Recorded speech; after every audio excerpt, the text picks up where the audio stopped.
How's it going, everybody? I'm Donovan, and this is How to Happy. In this video, I'm going to be doing a book review of Meditations by Marcus Aurelius. So this book is best for those who don't mind going through some older text to uncover some really valuable insights. It's also good for those interested in philosophy, stoicism specifically, character, mindfulness, and things of that nature. The difficulty to digest is a little bit higher just because of course, how old the text is. So it's written in a way that might be a little bit difficult for some people to digest. However, for the most part, it is actually fairly approachable, but there might be some references that you're not going to be familiar with just because they're outdated by quite a while. All right, moving on to the key insights. So if you don't already know, Marcus Aurelius was a Roman emperor. He is highly regarded for having written these meditations, and it's a piece of philosophical work that has survived countless years. So there are some really, really good insights in there, but again, the text is extremely old. So I'll just briefly go over a couple of the topics that Marcus Aurelius tends to hit on in these meditations. The first thing that's a pretty big theme is the idea of death. And in speaking about death, he goes at length to say that death is an inevitable part of life, so we need to learn how to accept it. He also talks about how our lives are incredibly short in the grand scheme of things, so we need to find out how to do things that really give us a lot of purpose and meaning. As a natural offshoot of talking about death, he then goes into talk a lot about mindfulness.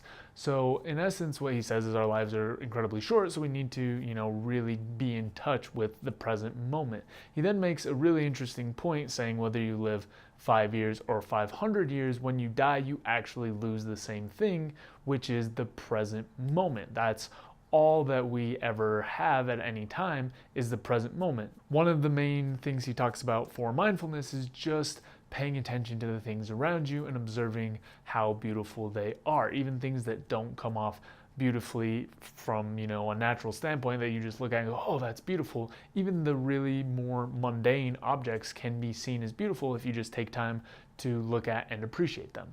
Another major theme throughout these meditations is the idea that we should do good to our fellow man. Marcus Aurelius really talks about how we're social creatures and as much as possible should help everyone around us. He holds this view true even when others are intentionally hurtful towards us. His premise lies in the fact that we can never expect everyone to be super nice and helpful and perfect towards us, so what we do spending our time, being frustrated or angry isn't very productive, and as much as we can, we should try to re-guide these people in a direction that allows them to be more productive and fulfilled.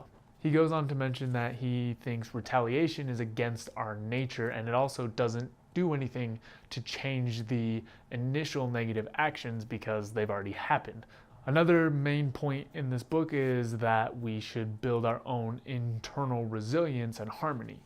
Marcus Aurelius goes on to talk about how we can't really change events as they come in, we can only change how we react to them. One line that really stood out to me was something along the lines of we should pray for release not from the events themselves, but from our mindsets. No matter what happens, we can't change external events as they're happening. We can only change our reaction. So this is something that we should really focus on. If someone hits you or something, you can't change the pain that shoots through your arm.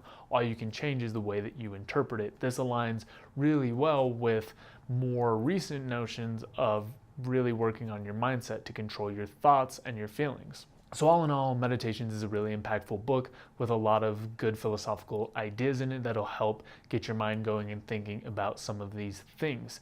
It can be a little bit more difficult, but don't let the age of the text hold you back. There's definitely a reason that it has stuck around as long as it has.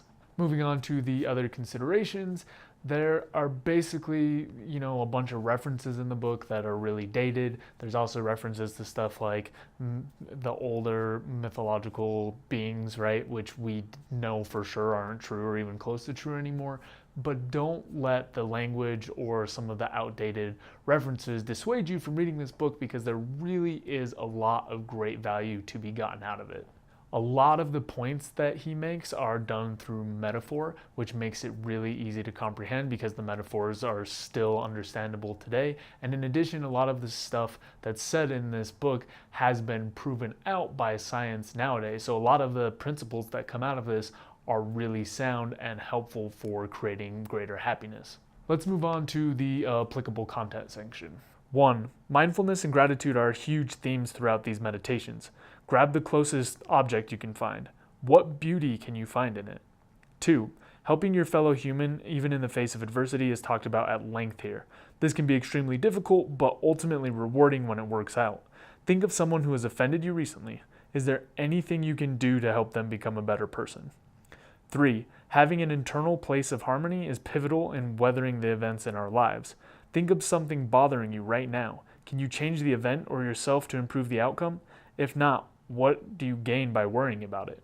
That's all I've got for this video. Hopefully that gives you an idea of what meditations is about. If you have any questions, comments, topics you want me to cover, feel free to throw them down in the box below and I'll get to them as soon as I can, and I will see you next time. You can check out more content at howtohappy.com. Also, don't forget to subscribe so you can stay up to date on the videos. We've also got a Twitter, Instagram, and Facebook that you can check out. Reflect, take action, and enjoy life. See you next time.